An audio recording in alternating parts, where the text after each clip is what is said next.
আরো আল্লাহ সুবহানাহু ওয়া তাআলার প্রশংসা। আজকে ঈমান ও ইসলামের নিয়ামত অসংখ্য মানুষ লাভ করেছে, কিন্তু আফসোসের সাথে বলতে হয় ঈমান ইসলামের নিয়ামত লাভ করার পরেও তারা ঈমান ইসলাম থেকে বহু দূরে সরে রয়েছে। ঈমান ইসলামের সঠিক পথকে তারা হারিয়ে ফেলেছে।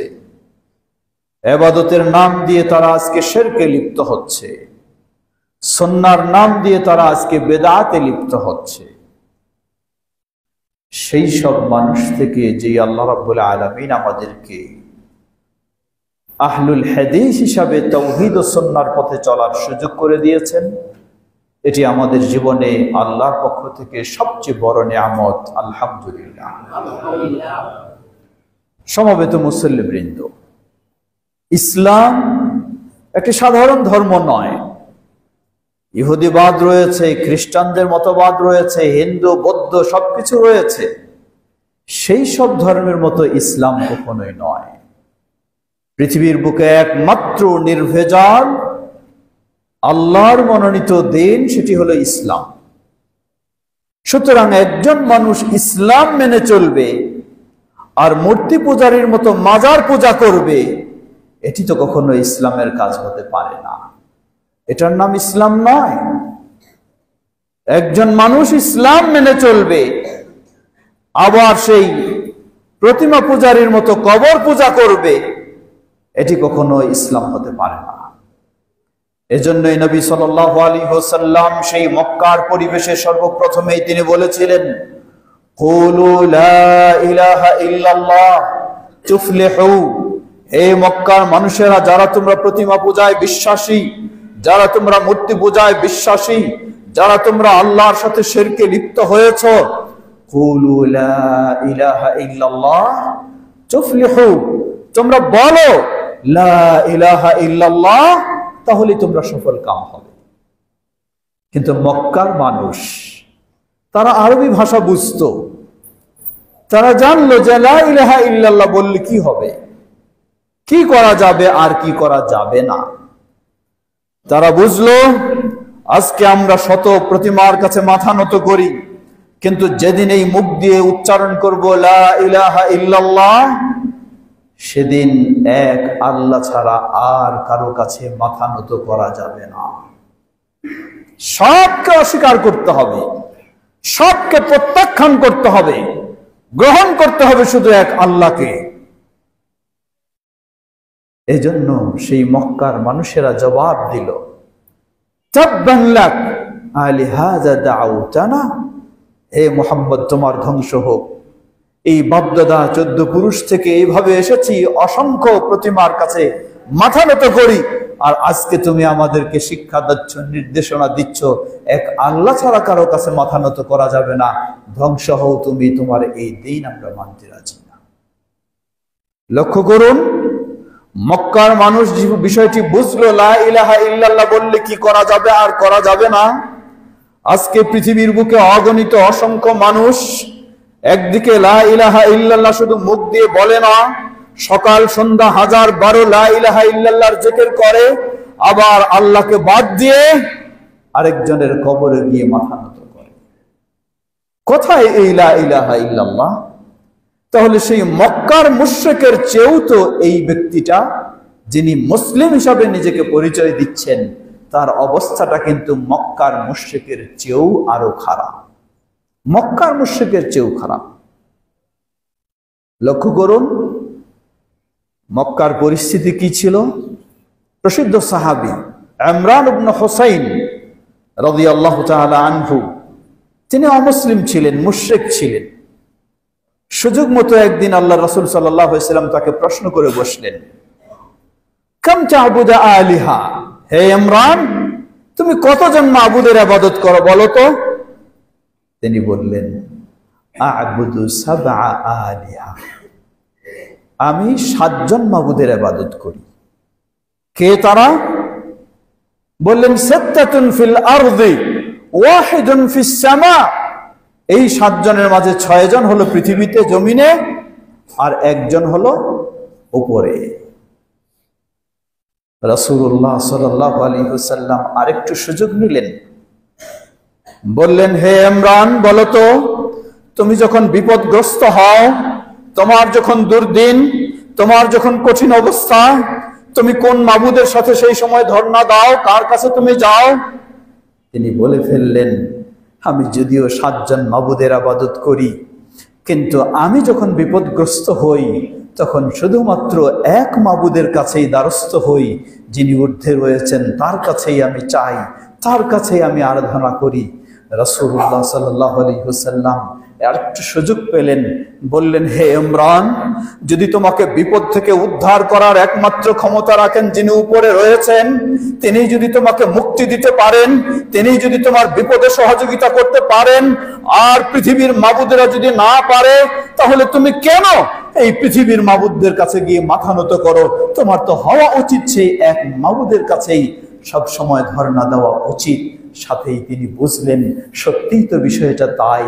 তিনি সাথে সাথে বলে ফেললেন, আশহাদু আল্লা ইলাহা ইল্লাল্লাহু ওয়াহদাহু লা শারীকা লাহু, বলে তিনি ইসলাম গ্রহণ করলেন। সুবহানাল্লাহ। লক্ষ্য করুন বিষয়টা যা বোঝা। তাহলে এই মক্কার মানুষও, মূর্তি পূজারী যারা, তারাও বুঝতো বিপদের সময় ডাকতে হবে একমাত্র আল্লাহ সুবহানাহু ওয়া তাআলাকে, আর অন্য কাউকে নয়।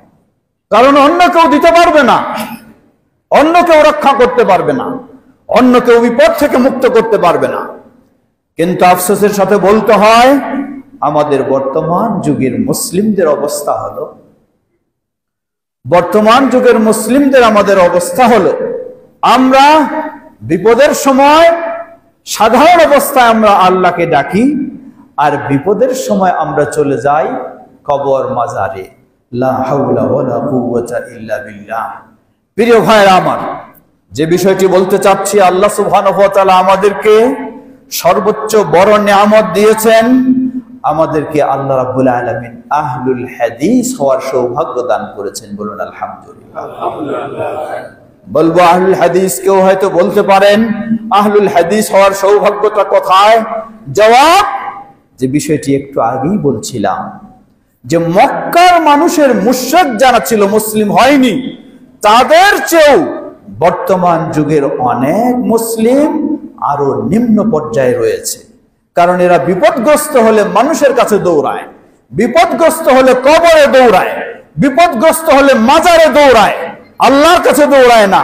আর মক্কার মানুষেরা যারা মূর্তি পূজারী ছিল, তারাও বিপদগ্রস্ত হলে আল্লাহর কাছে দৌড়াতো। আজকে আহলুল হাদিস হওয়ার কারণে আল্লাহ আপনাকে ওই মাজারপন্থী কবর পূজারী থেকে আল্লাহ আপনাকে হেফাজত করেছেন। বলুন আলহামদুলিল্লাহ। এটি আহলুল হাদিস হওয়ার কারণে। কারণ একজন আহলুল হাদিস ব্যক্তি, যিনি হয়তো জন্মসূত্রে বা এলাকার সূত্রে আহলুল হাদিস, আহলুল হাদিসের কেমন গভীর জ্ঞান অর্জন করার তার সুযোগ হয়নি, ইসলাম সম্পর্কে তার গভীর জ্ঞান নেই, শুধু এমনিই সে আহলুল হাদিসের সমাজে রয়েছে বা জন্মগত আহলুল হাদিসের পরিবারে রয়েছে, এতটুকুই তার ভিতরে এই আকীদা তৈরি হয়েছে যে আহলুল হাদিস ব্যক্তি কখনো মাজার পূজা করতে পারে না, আহলুল হাদিস ব্যক্তি কখনো এক আল্লাহ ছাড়া অন্য কারো কাছে মাথা নত করতে পারে না। আলহামদুলিল্লাহ, এই আকীদা, এই নিয়ামত আমরা খুব সহজেই পেয়ে গেছি। আবার বলি আলহামদুলিল্লাহ।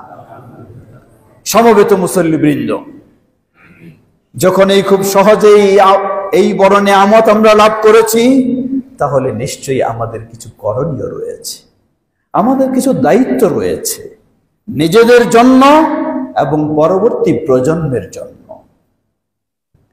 সে বিষয়টি সামান্য, খুতবার সময় যেহেতু সীমাবদ্ধ, সামান্য কিছু আলোকপাত করার চেষ্টা করব। আল্লাহ সুবহানাহু ওয়া তাআলা আমাদেরকে সুসংবাদ দিয়েছেন।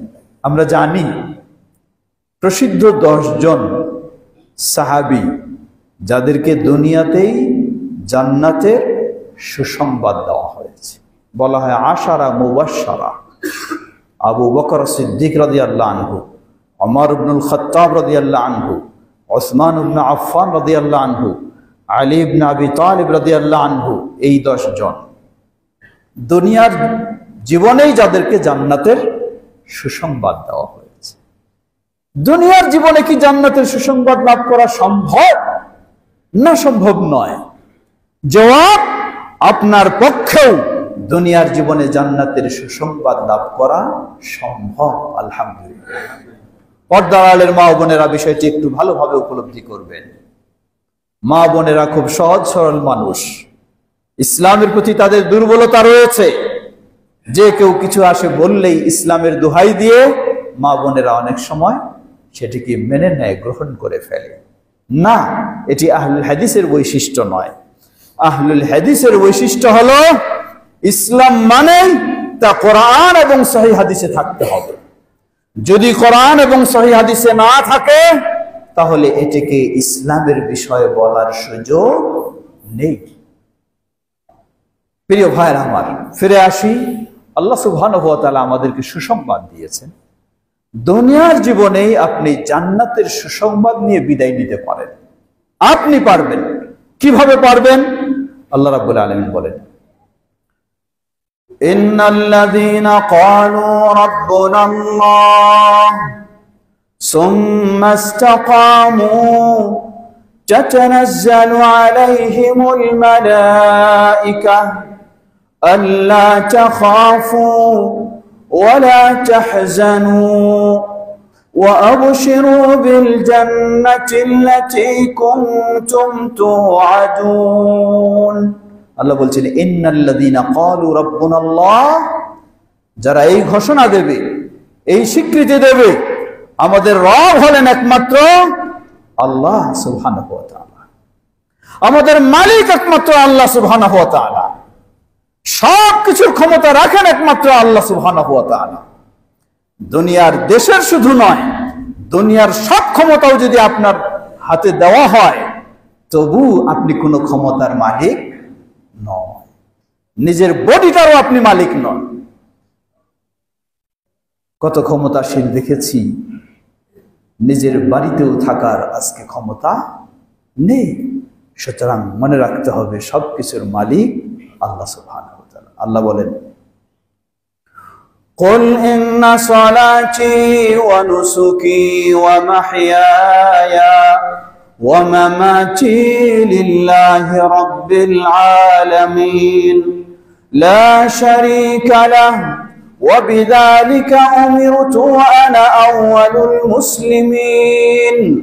আল্লাহ বলছেন, ঘোষণা দাও তুমি, ইন্না সলাতি, আমার সালাত, আমার কুরবানি, আমার জীবনের যাবতীয় ইবাদত, এমনকি আমার জীবন মরণ সব কিছুই লিল্লাহি রাব্বিল আলামিন, গোটা বিশ্বের যিনি রব সেই আল্লাহ সুবহানাহু ওয়া তাআলার জন্য। কে তিনি? লা শারীকা লাহ, যার কোনো শরীক নেই। তাই আল্লাহ বলছেন, ইন্নাল্লাযীনা ক্বালু রাব্বুনাল্লাহ, যারা এই ঘোষণা দেবে আমাদের রব হলেন একমাত্র আল্লাহ। এর মানে কি? এর অর্থ কি? বলবো রব হলেন একমাত্র আল্লাহ, আবার অন্যের পায়ে গিয়ে সেজদা দেব, তাহলে তো আমার কথার সাথে কাজের মিল নেই। আমার রব যখন আল্লাহ বিশ্বাস করব, এই স্বীকৃতি দেব, তখন আমার সেজদা পাবেন একমাত্র আল্লাহ, অন্য কেউ পেতে পারে না, অন্য কেউ পেতে পারে না। আল্লাহ বলছেন, ইন্নাল্লাযীনা ক্বালু রাব্বুনাল্লাহ, যারা এই ঘোষণা দেয়, স্বীকৃতি দেয় আমাদের রব হলেন একমাত্র আল্লাহ, সবকিছুর মালিক হলেন একমাত্র আল্লাহ, তারই নির্দেশে তারই বিধানে আমি চলবো, আমি সবকিছু চালাবো, এই স্বীকৃতি দেয়, সুম্মা ইসতাকামু। বিষয়টি খেয়াল রাখবেন। আমরা অনেক সময় বক্তব্য শুনি, মনটা খুব ঠান্ডা হয়ে যায়, নরম হয়ে যায়, মনে মনে ভাবি যে আসলেই আজ থেকে ভালো হয়ে যেতে হবে, নামাজি হয়ে যেতে হবে, আর ভুল পথে চলা যাবে না। আবার মসজিদ থেকে চলে যাই, বিভিন্ন ব্যস্ততায় জড়িয়ে যাই, তখন আবার সবকিছু ভুলে যাই। তা চলবে না। আল্লাহ বলছেন, যারা এই ঘোষণা দেবে আমার রব হলেন আল্লাহ, সুম্মা ইসতাকামু, গোটা জীবনটাই ওই তাওহীদের উপরে, ওই শিরক মুক্ত হয়ে গোটা জীবনটাই সেইভাবে অতিবাহিত করবে, এমনকি মুমূর্ষু অবস্থায় পৌঁছে যাবে।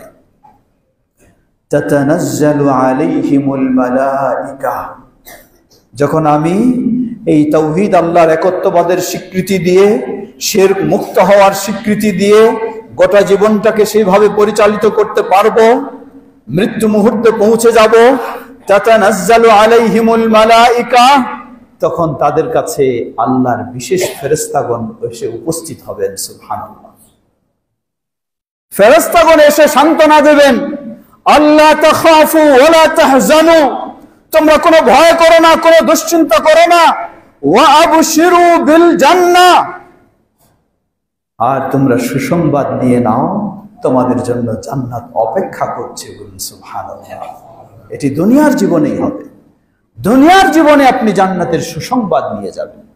ফেরেশতারা আবার বলছেন, নাহনু আউলিয়াউকুম ফিল হায়াতিদ দুনিয়া, আমরা দুনিয়ার জীবনেই তোমাদের বন্ধু হিসাবে ছিলাম এবং তোমাদের সাথে আখিরাতেও তোমাদের বন্ধু হিসাবে আমরা থাকব।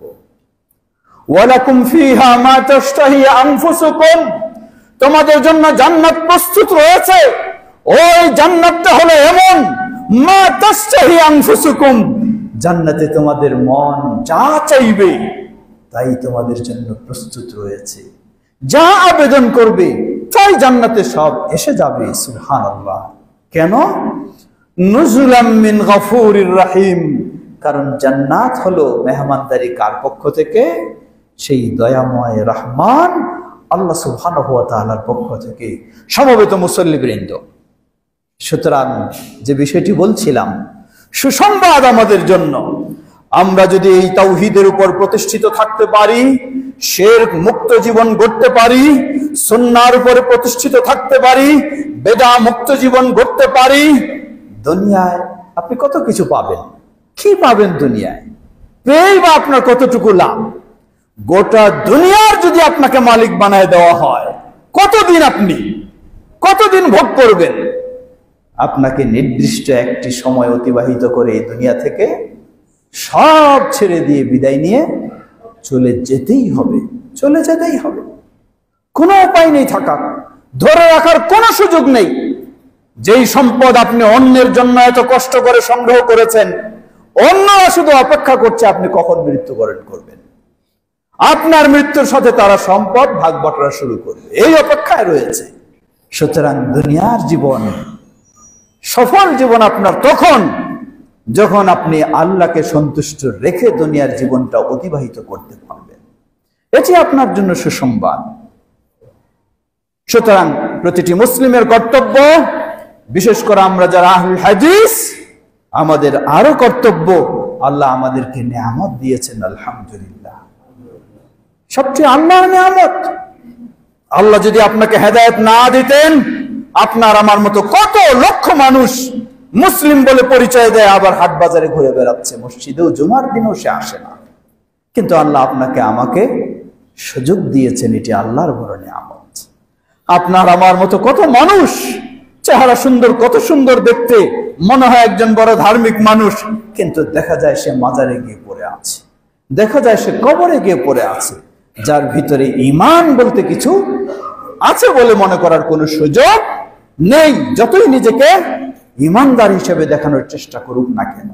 কিন্তু আল্লাহ সুবহানাহু ওয়া তাআলা সেই সব থেকে আমাদেরকে মুক্ত করে আমাদেরকে তাওহীদ ও সুন্নাহর পথে চলার, আহলুল হাদিস হওয়ার সৌভাগ্য দান করেছেন। আবারও বলি আলহামদুলিল্লাহ। সুতরাং আমাদের দায়িত্ব, কর্তব্য হলো, আল্লাহ বলেন, লা ইন শাকারতুম লা আযীদান্নাকুম, যদি তোমরা কৃতজ্ঞতা প্রকাশ করো তাহলে তোমাদের এই নিয়ামতকে আমি আরো বৃদ্ধি করে দেব। সুবহানাল্লাহ। তাই উচিত আল্লাহর কৃতজ্ঞতা প্রকাশ করা এবং এই তাওহীদ সুন্নাহর পথে অবিচল থাকা, গোটা জীবন যেন আমাদের এই পথে অতিবাহিত হয়, সেই চেষ্টা আমাদের সকলকে সবসময় রাখা। লক্ষ্য করুন, কেউ হয়তো বলবো কিভাবে গোটা জীবন থাকবে। ছোট্ট একটি উদাহরণ, ইমাম ইবনুল কাইয়িম আল জাওজিয়া রাহিমাহুল্লাহ তার একটি গুরুত্বপূর্ণ গ্রন্থ, সেখানে বেশ কিছু মানুষের মৃত্যুর শেষ মুহূর্তগুলি তুলে ধরেছেন। সবাই আমরা চাই, আল্লাহ রাসূল সাল্লাল্লাহু আলাইহি ওয়াসাল্লাম সুসংবাদ দিয়েছেন, মান কানা আখিরু কালামিহি লা ইলাহা ইল্লাল্লাহ দাখালাল জান্নাহ। আমি গোটা জীবনটা অনেক মসজিদের দিকে দৌড়ালাম, কিন্তু শেষ জীবনটা যদি আমি মসজিদ ভুলেই যাই, সালাত ভুলেই যাই, তাহলে আমি কিন্তু ব্যর্থ। আল্লাহ রাসূল সাল্লাল্লাহু আলাইহি ওয়াসাল্লাম বলেন, যার জীবনের শেষ বাণীটি হবে লা ইলাহা ইল্লাল্লাহ দাখালাল জান্নাহ, নিশ্চিত সেই ব্যক্তি জান্নাতে প্রবেশ করবে। সুবহানাল্লাহ, নিশ্চিত। কে না চায়? সবাই চাই আমার জীবনের শেষ বাণীটি হোক লা ইলাহা ইল্লাল্লাহ। আল্লাহ আমাদের জন্য কবুল করে নিন। ইমাম ইবনুল কাইয়িম রাহিমাহুল্লাহ কিছু বাস্তব দৃষ্টান্ত তুলে ধরেছেন। আমরা যেমন আমাদের কেউ যদি মুমূর্ষু অবস্থায় চলে যায়, ইমাম সাহেব, খতিব সাহেব তাদেরকে ডেকে নিয়ে তাকে একটু কালিমার তালকিন দেওয়ায়, যেন তার মুখ দিয়ে কালিমা উচ্চারিত হয়। তো ঠিক তাই একজন ব্যক্তির কাছে নিয়ে করা হলো, কিন্তু সেই ব্যক্তি যতই তাকে কালিমা স্মরণ করে দেওয়া হয়, তার মুখ দিয়ে শুধু হিসাব বের হয়, অঙ্কের হিসাব, 10 10 20, 20 20 40, এই হিসাব বের হয়। এমনকি জীবনের শেষ নিঃশ্বাস ত্যাগ করলো, ওই হিসাব কষতে কষতেই মুখ দিয়ে একবারও লা ইলাহা ইল্লাল্লাহ উচ্চারণ হলো না। পরিবারের মানুষদেরকে জিজ্ঞাসা করা হলো, ব্যাপারটা কি? আপনারা আমাদেরকে নিয়ে আসলেন, আমরাও চেষ্টা করলাম বোঝানো, কিন্তু একবারও মুখ দিয়ে বের হলো না লা ইলাহা ইল্লাল্লাহ, শুধু তার মুখ দিয়ে হিসাবেই বের হলো, কারণটা কি? পরিবারের মানুষরা বললেন, দেখুন আমরাও চাচ্ছিলাম আর আপনারাও চেষ্টা করেছেন তার মুখ দিয়ে লা ইলাহা ইল্লাল্লাহ বের হওয়ার, কিন্তু এই বেচারা তো গোটা জীবন সুদের অঙ্ক হিসাব করতে করতে তার জীবনটা শেষ হয়েছে। লা ইলাহা ইল্লাল্লাহর সাথে তার কোনো সম্পর্ক ছিল না, তাই জীবনের শেষ মুহূর্তটাও তার মুখ দিয়ে সুদের হিসাবেই বের হয়েছে, লা ইলাহা ইল্লাল্লাহ বের হয়নি। লা হাওলা ওয়ালা কুওয়াতা ইল্লা বিল্লাহ। শিক্ষা কি? আমি যদি চাই জীবনের শেষ মুহূর্তটা আমার ঈমানের সাথে বিদায় হোক, নামাজি হিসাবে বিদায় হোক, তাহলে আমাকে গোটা জীবনটাই নামাজি থাকতে হবে, গোটা জীবনটাই আমাকে ঈমানের পথে চলার চেষ্টা করতে হবে।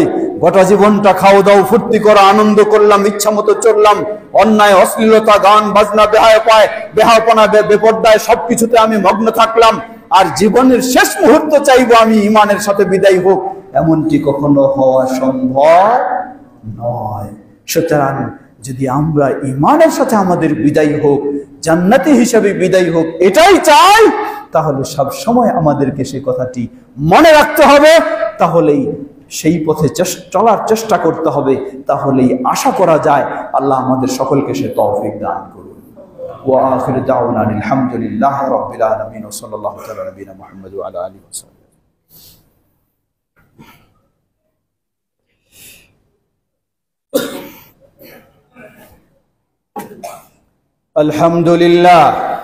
আলহামদুলিল্লাহ রাব্বিল আলামিন ওয়াসসালাতু ওয়াসসালামু আলা আবদিল্লাহি ওয়া রাসূলিহি নবিয়িনা মুহাম্মদ ওয়া আলা আলিহি ওয়া সাহবিহি আজমাইন, আম্মা বা'দ। সমবেত মুসল্লিবৃন্দ, সুতরাং কয়েকটি কাজ। প্রথম কাজ হলো আমরা কোরআন সুন্নাহর কিছু জ্ঞান আমাদেরকে অর্জন করতেই হবে। আপনি যতই ব্যস্ত থাকুন, যেন সঠিকভাবে আপনি সালাত আদায় করতে পারেন, এটা আপনাকে শিখতে হবে। আপনি যতই ব্যস্ত থাকুন, ঈমানের মূল বিষয়গুলি যেগুলি না থাকলে আপনার ঈমান হারিয়ে যাবে, সেই বিষয়গুলি আপনাকে জানার চেষ্টা করতেই হবে। আপনি হয়তো বলবেন, আমি এত বড় একজন মানুষ, অনেক ব্যবসা বাণিজ্য, অনেক কলকারখানা, অনেক ব্যস্ততা আমার। কোনো সন্দেহ নেই, আপনি যতই ব্যস্ত হন না কেন, সেগুলির পিছনে আপনি চেষ্টা করার কারণে যেমন অগ্রসর হতে পেরেছেন, আপনার মতো ব্যক্তিও যদি ইসলাম সম্পর্কে একটু জানার চেষ্টা করে, তাহলে আপনিও ইসলাম সম্পর্কে অবশ্যই জানতে পারবেন, কোনো সন্দেহ নেই। তাই সকলকে মৌলিক বিষয়গুলি আমাদের জানার চেষ্টা করতে হবে এবং সেই আলোকে চলার আমাদেরকে চেষ্টা করতে হবে। আল্লাহ আমাদের তৌফিক দান করুন। দ্বিতীয় বিষয়, আল্লাহ রাসূল সাল্লাল্লাহু আলাইহি ওয়াসাল্লাম বলেন, কুল্লু মাউলুদিন ইউলাদু আলাল ফিতরা ফাআবাওয়াহু ইউহাউইদানি আও ইউনাসসিরানি আও ইউমাজ্জিসানি, রাওয়াহু আল বুখারী। প্রতিটি শিশু সন্তান ইসলামী আদর্শের উপরেই জন্ম লাভ করে, যেই পরিবেশে যেই বাড়িতেই হোক। হিন্দুর ঘরে হলেও সেই ইসলামী আদর্শের উপরেই জন্ম লাভ করে, খ্রিস্টানের ঘরে হলেও। কারণ আমরা যখন সবাই রূহ জগতে, আল্লাহ আমাদেরকে জিজ্ঞাসা করেছিলেন আলাস্তু বিরাব্বিকুম, আমরা রূহ জগতে সবাই বলেছি বালা, হ্যাঁ আপনি আমাদের রব। সেই রূহ থেকে এসেছে হয়তো হিন্দুর পরিবারে অথবা খ্রিস্টানের পরিবারে, সবাই ওই ইসলামী আদর্শের উপরেই জন্ম লাভ করে। ফাআবাওয়াহু ইউহাউদানি, অতঃপর বাবা মা সেই সন্তানকে, মুসলিম সন্তানকে হয় ইহুদি বানিয়ে ফেলে, অথবা খ্রিস্টান বানিয়ে ফেলে, অথবা অগ্নিপূজক বানিয়ে ফেলে। সমবেত মুসল্লিবৃন্দ, একজন ইহুদি তার সন্তানকে ইহুদি বানাবে, এটাই স্বাভাবিক। একজন হিন্দু তার সন্তানকে হিন্দু বানাবে, এটাই স্বাভাবিক। একজন খ্রিস্টান তার সন্তানকে খ্রিস্টান বানাবে, এটাই স্বাভাবিক। কিন্তু আফসোসের বিষয় হলো, ইহুদি তার সন্তানকে ইহুদি বানানোর চেষ্টা করে, খ্রিস্টান তার সন্তানকে খ্রিস্টান বানানোর চেষ্টা করে, মুসলিম তার সন্তানকে মুসলিম বানানোর চেষ্টা করছি না। নামাজি ব্যক্তি তার সন্তানকে নামাজি বানানোর চেষ্টা করছি না, বরং আফসোসের বিষয়, মুসলিম হয়ে আমরা আমাদের সন্তানদেরকে আমাদের মতো মুসলিম হবে সেটি চেষ্টা না করে আমাদের সন্তানদেরকে আমরা হয় ইহুদির মতো তৈরি করি অথবা খ্রিস্টানের মতো তৈরি করি। না তার ঈমান, না তার দ্বীন, না তার আদর্শ, না তার স্বভাব, কিছুই নেই। ফলাফলে কি দাঁড়ায়? ফলাফলে দাঁড়িয়ে যাচ্ছে, যেই মুসলিম সন্তানের জন্য ফরজ ছিল তার বাবা মার সাথে সদাচরণ করা, ওই মুসলিমের সন্তান আজকে যখন বড় হচ্ছে বাবা মাকে ঘর থেকে বের করে বৃদ্ধাশ্রমে আশ্রয় দিয়ে দিচ্ছে। কারণটা কি? কারণ এটি তো খ্রিস্টানদের কালচার। বাবা মা বৃদ্ধ হয়ে গেলে নিয়ে যাবে, বৃদ্ধাশ্রমে আশ্রয় দেবে, খ্রিস্টানদের কালচার। তাহলে আমি মুসলিম হয়ে আমার সন্তান এটি কেন করলো? কারণটা কি? কারণ হলো আমার সন্তানকে আমি মুসলিম হিসাবে গড়ে তুলতে পারিনি, তাকে খ্রিস্টানের কালচারে আমি গড়ে তুলেছি, তাই সেও সেটা শিক্ষা লাভ করেছে, সে বড় হয়ে ওই কালচার অনুযায়ী সে ব্যবস্থা নিয়েছে। বুক ভরা আশা নিয়ে বসে আছি, আমার সন্তান যেন আমার জন্য আল্লাহর কাছে বলে রব্বির হামহুমা কামা রাব্বায়ানি সগীরা। সবারই বুক ভরা আশা, কিন্তু আশা নিয়ে বসে থাকলে কি হবে? আপনি কি আপনার সন্তানকে কোনোদিন রব্বির হামহুমা কামা রাব্বায়ানি সগীরা শিক্ষা দিয়েছেন? যদি শিক্ষা না দিয়ে থাকে তাহলে তার মুখ দিয়ে তো কোনোদিন এটা বের হবে না। তাই প্রতিটি অভিভাবকের দায়িত্ব, আপনার ছেলেকে মেয়েকে ইঞ্জিনিয়ার বানাবেন, অসুবিধা নেই, ইসলাম বাধা দেয়নি। ডাক্তার বানাবেন, অসুবিধা নেই, ইসলাম বাধা দেয়নি। কিন্তু অবশ্যই আপনাকে ছেলে মেয়েকে বানাতে হবে মুসলিম ইঞ্জিনিয়ার, মুসলিম ডাক্তার, যে কমপক্ষে সালাত আদায় করবে, ইসলাম চিনবে, ইসলাম জানবে। তাহলে সেই সন্তান দিয়ে বাবা মা উপকৃত হবে, দেশ উপকৃত হবে, জাতি উপকৃত হবে, সে নিজেও উপকৃত হবে দুনিয়া এবং আখিরাতে ইনশাআল্লাহ। তাই আমরা যেন আমাদের সন্তানদের দিকে দৃষ্টি দেই। আজকে বেড়াইদ একটি ঐতিহ্যবাহী এরিয়া, এখানে অনেকগুলি মহল্লা রয়েছে, সবগুলি তো আহলুল হাদিস, তা আমরা জানি। কিন্তু যেই ছেলেটা এই বেড়াইদে মানুষ হয়েছে, বড় হয়েছে, সে দেখবেন আহলুল হাদিস কি জিনিস এটা জানে, বুঝে। কিন্তু যেই ছেলেটাকে হয়তো বাবা মার সামর্থ্য বেশি রয়েছে, ভালোভাবে পড়ালেখার জন্য হয় ঢাকা শহরে বা আরো বিদেশে নিয়ে গেছেন, সেই ছেলে দেখা যায় হয় কেউ ইসলামে হারিয়ে ফেলেছে, অথবা ইসলাম বুঝলেও সে আহলুল হাদিস এটি বোঝার সুযোগ তার হয়নি, কারণ ভিন্ন পরিবেশে সে মানুষ হয়েছে। তাই প্রতিটি অভিভাবকের দায়িত্ব, আপনি যেই তাওহীদ চিনেছেন, সঠিক দ্বীন চিনেছেন, আপনার আমার সন্তানকেও যেন সেই শিক্ষাটা, আমরা প্রাথমিক শিক্ষাটা কমপক্ষে দিতে পারি, সেই ব্যবস্থা আমাদের সকলেরই রাখতে হবে। আল্লাহ আমাদের সবাইকে সে তৌফিক দান করুন। যখন সত্যিই আমরা সেই চেষ্টা করব, তাহলে ইনশাআল্লাহ মনে রাখবেন, আপনি আপনার সন্তানকে নিয়ে আশা করছেন সে যেন আপনার উপকার করে। আল্লাহ রাসূল সাল্লাল্লাহু আলাইহি ওয়াসাল্লাম বলেন যে এই সন্তান যদি সে একজন খাঁটি মুসলিম সন্তান হয়, আপনাকে কিছু বলতেও হবে না। আপনার ছেলে মেয়ে বড় হয়ে যত সে ইসলামের পথে চলবে, ইসলামের কাজ করবে, যত সালাত আদায় করবে, সিয়াম পালন করবে, ইমানের পথে চলবে, আল্লাহ সুবহানাহু ওয়া তাআলা অটোমেটিক ভাবে সবগুলির সমান সওয়াব বাবা মাকে দান করবেন। সুবহানাল্লাহ। সুতরাং আমরা চেষ্টা করব আমাদের সন্তানদেরকেও যেন সেই আলোকে গড়ে তুলতে পারি। আল্লাহ আমাদের সবাইকে সে তৌফিক দান করুন। সমবেত মুসল্লিবৃন্দ, তৃতীয় আরেকটি বিষয়ে আসি। আজকে জুমার দিন, কোনো সন্দেহ নেই আজকে একটি বড় প্রতিবন্ধকতা ছিল, তা হলো প্রচন্ড বৃষ্টি। দূরের মানুষ তো দূরের কথা, কাছের মানুষও রেডি হয়ে আসাটা কঠিন ছিল। শরীয়তেও ছাড় রয়েছে এই ধরনের প্রচন্ড বৃষ্টি হলে। কিন্তু মনে রাখবেন, এরপরেও এখন আলহামদুলিল্লাহ মসজিদ ভরে গেছে, জায়গা হচ্ছে না। কিন্তু যখন জুমার খুতবা শুরু হয় তখন তো অনেক খালি ছিল, তখন তো আসার মতো পরিবেশ ছিল। সুতরাং সুসংবাদ তার জন্য, সবারই জন্য সুসংবাদ নয়, সুসংবাদ তার জন্য। রাসূলুল্লাহ সাল্লাল্লাহু আলাইহি ওয়াসাল্লাম বলেন, যে ব্যক্তি জুমার দিন নিজের বাড়িতেই সুন্দরভাবে গোসল করবে, অতঃপর সাধ্য অনুযায়ী তার সুন্দর কাপড় পরিধান করবে, সুগন্ধি থাকলে সুগন্ধি ব্যবহার করবে, সুগন্ধি যদি নাও থাকে তৈল ব্যবহার করবে, অতঃপর সে মসজিদে আসবে। মসজিদে এসে যেখানে জায়গা পাবে সেখানেই 2 রাকাত সালাত আদায় করে বসে যাবে। সবটাই হতে হবে ইমামের মেম্বারে দাঁড়ানোর আগে। অতঃপর মনোযোগ সহকারে ইমামের খুতবা শুনবে এবং ইমামের সাথে 2 রাকাত জুমার সালাত আদায় করবে। রাসূলুল্লাহ সাল্লাল্লাহু আলাইহি ওয়াসাল্লাম এই ব্যক্তির জন্য বিশাল সুসংবাদ দিয়েছেন। কি সেগুলি?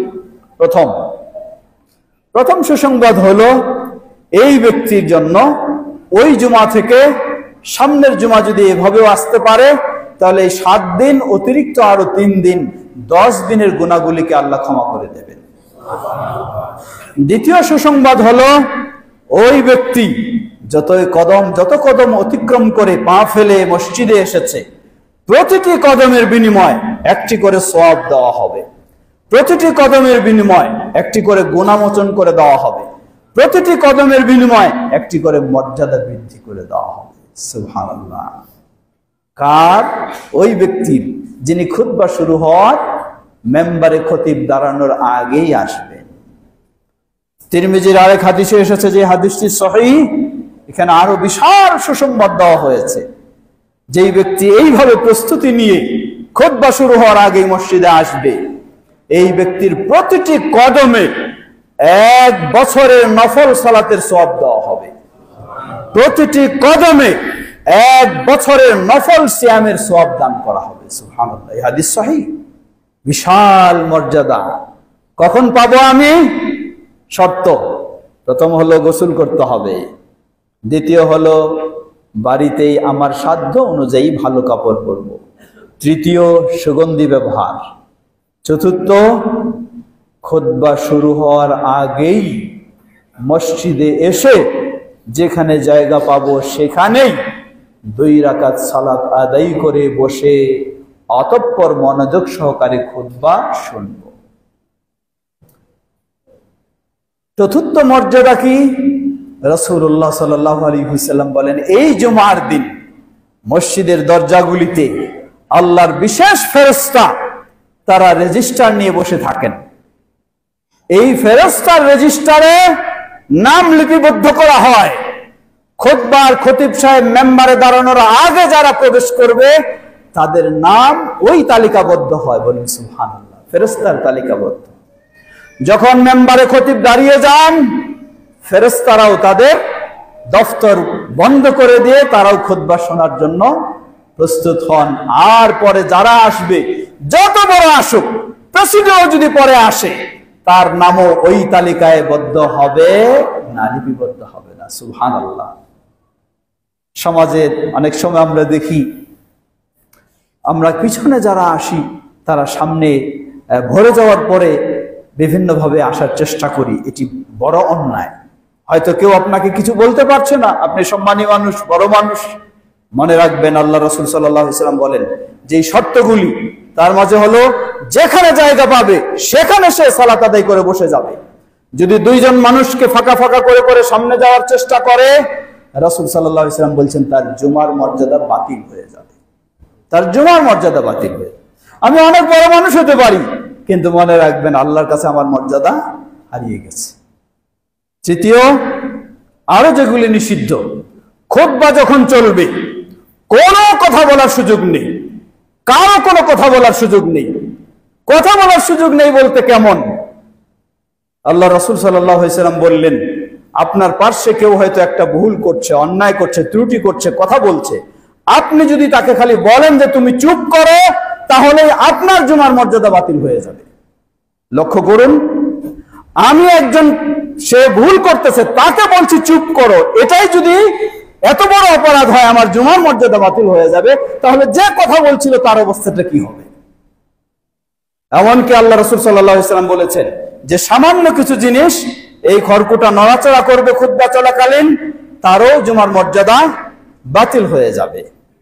আমি প্রসঙ্গক্রমে স্মরণ করে দিব, মুসল্লিরা যারা আসছে তাদেরকে হয়তো আপনার পানির বোতল দিয়েছেন, ভালো কাজ করেছেন, কিন্তু খুতবা চলাকালীন যদি বোতলটা নিয়েও নাড়াচাড়া বেশি করে, তার জুমার মর্যাদা বাতিল হয়ে যাবে, চলবে না সেটাও। কেউ একান্ত খুব তৃষ্ণার্ত যদি হয়, অসুস্থ হয়ে যাচ্ছে, সে পানি পান করবে, আলাদা বিষয়।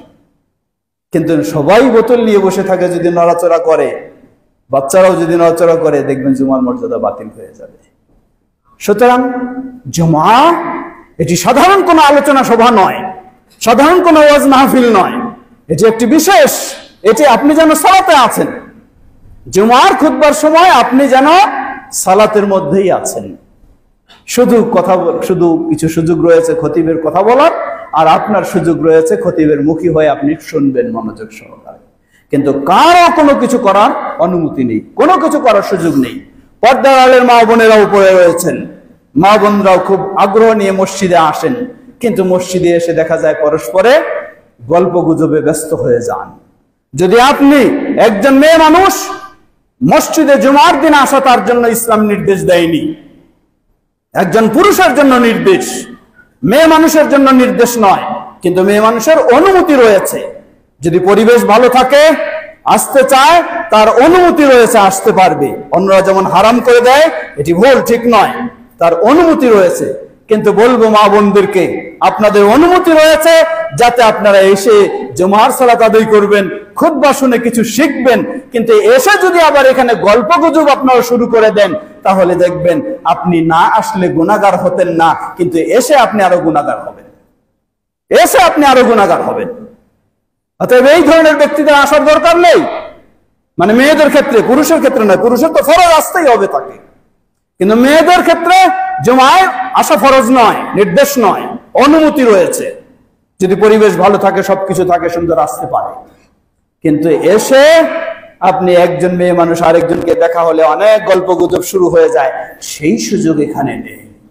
খুতবার সময় যদি কোনো কথাবার্তা গল্প গুজব চলে, তাহলে আপনি আরো গুনাহগার হবেন, গুনাহ নিয়ে আপনাকে যেতে হবে। সুতরাং আমরা জুমার মর্যাদা দেওয়ার চেষ্টা করব। বিশেষ করে সকলকে অনুরোধ জানাবো, আল্লাহ আপনাকে সপ্তাহে 7টি দিন দিয়েছেন, আপনার আমার কোনো ক্ষমতা নেই কিছু করার। আল্লাহ যদি আমাকে সুস্থ না রাখেন, কত ব্যক্তি বিছানায় পড়ে রয়েছে, আমাকেও আল্লাহ বিছানায় ফেলে রাখতে পারেন। আমার বড় ব্যবসা থাকলেও, বড় কাজ থাকলেও আল্লাহ আমাকে ফেলে রাখতে পারেন, কিন্তু আল্লাহ আমাকে সুস্থ রেখেছেন। আমি আমার দোকানে যেতে পারি, ক্ষেত খামারে যেতে পারি, চাকরি বাকরিতে যেতে পারি। তাহলে আল্লাহ আপনাকে এত কিছু করার সুযোগ দিয়েছে, আপনি জুমার দিন একটু প্রস্তুতি নিয়ে খুতবার শুরু হওয়ার আগে মসজিদে আসবেন, এতটুকু সময় আপনার নাই? আপনার কি ভয় হয় না? অন্যের মতো আল্লাহ আপনাকেও বিছানায় ফেলে রাখতে পারেন। কোথায় আপনার ক্ষমতা? করার কি আছে? কিছুই নেই করার আপনার। সুতরাং আল্লাহকে ভয় করুন, জুমার দিনটির গুরুত্ব দেওয়ার চেষ্টা করুন। আমরা চেষ্টা করব সবাই খুতবা শুরু হওয়ার আগে আসার, এবং নিয়ম হলো যে যেখানে থাকবে, সেখানে জায়গা পাবে, সেখানেই 2 রাকাত সালাত আদায় করে বসবে। এসে কেউ বসে যাবে, এটাও অনুমতি নেই। আল্লাহ রাসূল সাল্লাল্লাহু আলাইহি ওয়াসাল্লাম মেম্বারে দাঁড়িয়ে খুতবা দিচ্ছেন, হাদিস সহিহুল বুখারী। সাহাবী সুলাইক আল-গাতফানী রাদিয়াল্লাহু আনহু তিনি আসলেন, প্রবেশ করেই তিনি বসে গেলেন। দেখছে খুতবা চলছে, খুব গুরুত্বপূর্ণ, এসে বসে গেলেন, খুতবা শুনছেন। রাসূল সাল্লাল্লাহু আলাইহি ওয়াসাল্লাম মেম্বার থেকে তাকে দেখলেন, এই ব্যক্তিটা এসে বসে গেছে। তাকে মেম্বার থেকে খুতবা চলাকালীন দাঁড়িয়ে শোকজ করলেন তাকে, আসল্লাইতা, তুমি কি সালাত আদায় করেছো? বেচারা হতভম্ব, বললেন না, করিনি। বললেন কুম ওয়া সাল্লি রাকাতাইন, ওঠো তুমি 2 রাকাত সালাত পড়ো, তারপর বসো। আল্লাহু আকবার। কি কঠিন নির্দেশ! আমাদের অন্য মসজিদগুলিতে সম্পূর্ণ বিপরীত। যেখানে আল্লাহ রাসূল নির্দেশ দিয়েছেন জুমার খুতবা চলাকালীন অবস্থায় কেউ প্রবেশ করলেও তিনি 2 রাকাত পড়ে তারপরে বসবেন, আর সেগুলিতে নিষেধ করা হয় পড়া যাবে না। সম্পূর্ণ হাদিস বিরোধী, সুন্নাহ বিরোধী। সুতরাং আমরা চেষ্টা করব জুমার যথাযথ গুরুত্ব দিতে, মর্যাদা যথাযথ আমরা গ্রহণ করার চেষ্টা করব। আল্লাহ আমাদের তৌফিক দান করুন। সেই সাথে স্মরণ করে দিতে চাই, আহলুল হাদিস সৌভাগ্যের বিষয়। কিন্তু যদি আপনার 5 ওয়াক্ত সালাতটাও না থাকে, তাহলে কোনো আপনার সৌভাগ্য নেই, আপনি মুসলিম না। আল ফারকু বাইনাল আবদি ওয়াল কুফরি তারকুস সালাহ। মুসলিম ঘরে জন্ম লাভ করতে পারেন, ইমামের ঘরে জন্ম লাভ করতে পারেন, মুতাওয়াল্লির ঘরে আপনি জন্ম লাভ করতে পারেন, আরো কোন সম্ভ্রান্ত পরিবারের আপনি সন্তান হতে পারেন, কিন্তু যদি আপনার জীবনে 5 ওয়াক্ত সালাত না থাকে, আল্লাহ রাসূল সাল্লাল্লাহু আলাইহি ওয়াসাল্লাম বললেন আল ফারকু বাইনাল আবদি ওয়াল কুফরি তারকুস সালাহ। একজন মুসলিম আর একজন কাফের দুজনের মাঝে পার্থক্য হলো সালাত বর্জন করা। সালাত নেই মুসলিম নয়। আহলে হাদিস তো আরো দূরের কথা। প্রিয় ভাইরা আমার, চেষ্টা করব আমরা নিজেরা এবং আমাদের পরিবারে যারা রয়েছে, আমাদের সকলের দায়িত্ব, আপনার পরিবারের প্রতিটি সদস্যের ভরণ পোষণ দেওয়ার যেমন দায়িত্ব, তার চেয়ে বড় দায়িত্ব হলো তারা সালাত আদায় করে কিনা সেটি খোঁজ খবর নেওয়া, তারা ইমানের পথে চলে কিনা সেটি খোঁজ খবর নেওয়া। এটি আরো বড় দায়িত্ব। বিশেষ করে মা বোনদেরকেও স্মরণ করে দেব এবং উপস্থিত ভাইদেরকেও স্মরণ করে দেব, সালাত যেমন একটি ফরজ ইবাদত, পর্দাও কিন্তু তেমন একটি ফরজ ইবাদত। পর্দার ক্ষেত্রে গাফেল হলে চলবে না। পর্দা আপনার জন্য ফরজ। একজন মেয়ে মানুষ যদি অশ্লীল ভাবে বেপর্দায় চলে, এ কারণে শুধু ওই মেয়ে মানুষের জন্য জাহান্নাম নয়, আল্লাহ রাসূল সাল্লাল্লাহু আলাইহি ওয়াসাল্লাম বলেন ওই মেয়ে মানুষ যার অধীনে সেই পুরুষটা যদি তাকে বাধা না দেয়, তাহলে সেই পুরুষটা জান্নাত থেকে বঞ্চিত হবে, সেও জান্নাতে যেতে পারবে না। সুতরাং আহলুল হাদিস পরিচয় দিয়ে খালি গর্ব করলে নয়, আমাকে বাস্তবে আমার ঈমান, আকীদা, আমল, আদর্শে আহলুল হাদিস হতে হবে। আমরা যেন সেটি হতে পারি, আল্লাহ আমাদের তৌফিক দান করুন। খুতবার সময় দীর্ঘ করার সুযোগ নেই। পরিশেষে আবারও সকলকে স্মরণ করে দিতে চাই, আমরা প্রকৃত আহলুল হাদিস হব, তাওহীদ এবং সুন্নাহর পথে নিজেরা চলবো, আমাদের সন্তানদেরকে চালানোর চেষ্টা করব, প্রতিবেশী মহল্লায় যারা রয়েছেন তাদেরকেও পরস্পরে একে অপরকেও ভালো কাজে আমরা সবসময় আহ্বান জানাবো, খারাপ কাজ থেকে বিরত রাখার চেষ্টা করব। আল্লাহ আমাদের সকলকে সে তৌফিক দান করুন। আহলুল হাদিসদের সেই আল্লামা আব্দুল্লাহিল কাফি আল কুরাইশি রাহিমাহুল্লাহ, আল্লামা প্রফেসর ডক্টর মোহাম্মদ আব্দুল বারী রাহিমাহুল্লাহ আমাদের জন্য একটি সুন্দর প্ল্যাটফর্ম রেখে গেছেন। তাই আমরা যেন সবাই ঐক্যবদ্ধ হয়ে জমঈয়ত আহলুল হাদিস এর সাথে সেই দাওয়াতি কার্যক্রমে ঐক্যবদ্ধ হয়ে থাকতে পারি, চলতে পারি। আল্লাহ আমাদের সবাইকে সে তৌফিক দান করুন। ইবাদাল্লাহ রাহিমাকুমুল্লাহ, আল্লাহুম্মা সাল্লি আলা মুহাম্মদ ওয়া আলা আলি মুহাম্মদ কামা সাল্লাইতা আলা ইব্রাহিম ওয়া আলা আলি ইব্রাহিম ইন্নাকা হামিদুম মাজিদ। আল্লাহুম্মা বারিক আলা মুহাম্মদ ওয়া আলা আলি মুহাম্মদ কামা বারাকতা আলা ইব্রাহিম ওয়া আলা আলি ইব্রাহিম ইন্নাকা হামিদুম মাজিদ। আল্লাহুম্মা রদি আনিল খুলাফায়ে আর-রাশিদিন ওয়া আন সাইরি আসহাবি নবিয়িকাল কারীম। আল্লাহুম্মা আ'ইজ্জিল ইসলাম ওয়াল মুসলিমিন ওয়াখযুলিল কাফারাতা ওয়াল মুশরিকিন ওয়া দাম্মির দিয়ারাহুম। হে আল্লাহ, আমাদের দেশ সহ পৃথিবীর সর্বত্র ইসলাম ও মুসলিমদেরকে সমুন্নত করুন। পৃথিবীর সর্বত্র নির্যাতিত মাজলুম মুসলিমদেরকে আল্লাহ হেফাজত করুন। সেই ফিলিস্তিনের নির্যাতিত মাজলুম মুসলিমদেরকে আল্লাহ হেফাজত করুন। আল্লাহ তাদের সাহায্য সহযোগিতায় তাদের পক্ষে মুসলিমদেরকে এগিয়ে আসার তৌফিক দান করুন। সেই ঘাতক সন্ত্রাসী ইহুদিদেরকে আল্লাহ তাদের ষড়যন্ত্রে আল্লাহ তাদেরকে ধ্বংস করে দিন। মুসলিম উম্মাহকে ঐক্যবদ্ধ হওয়ার তৌফিক আল্লাহ দান করুন। আমাদের মাঝে উপস্থিত অনুপস্থিত যারা অসুস্থ রয়েছেন, সকল অসুস্থদেরকে আল্লাহ পরিপূর্ণ সুস্থতা দান করুন। যারা বিপদগ্রস্ত রয়েছেন, সকলকে আল্লাহ বিপদ থেকে মুক্তি দান করুন। আল্লাহ আমাদের এই দেশকেও হেফাজত করুন, সকল ষড়যন্ত্র থেকে আল্লাহ আমাদের এই দেশকেও হেফাজত করুন। আমাদের এই দেশকেও সকলকে কোরআন এবং সুন্নাহর পথে চলার তৌফিক আল্লাহ দান করুন। আমাদের প্রিয়জন, বাবা মা, ভাই বোন যারা বিদায় নিয়ে চলে গেছেন, আল্লাহ তাদের ভুল ত্রুটি ক্ষমা করে তাদেরকে জান্নাতুল ফেরদাউস নসিব করুন। আর আমরা যেন সকলেই জান্নাতের পথে অবিচল থাকতে পারি, জান্নাতের পথে চলতে পারি, আল্লাহ আমাদের জন্য সহজ করে দিন। আমাদের স্নেহের সন্তানদেরকেও যেন সেভাবে গড়ে তুলতে পারি, আল্লাহ আমাদের সে তৌফিক দান করুন। এই সুন্দর মসজিদে যারা অবদান রেখেছেন, হয়তো জায়গা দিয়েছেন, অনেক কাজ করেছেন, আজকে হয়তো তারা আমাদের মাঝে নেই, আল্লাহ তাদের ভুল ত্রুটি ক্ষমা করে তাদেরকে জান্নাতুল ফেরদাউস নসিব করুন। এখনো মুতাওয়াল্লি সাহেব সহ আপনারা যারা এই মসজিদের পিছনে অবদান রাখছেন, আল্লাহ সকলের এই অবদানকে কবুল করে নিন।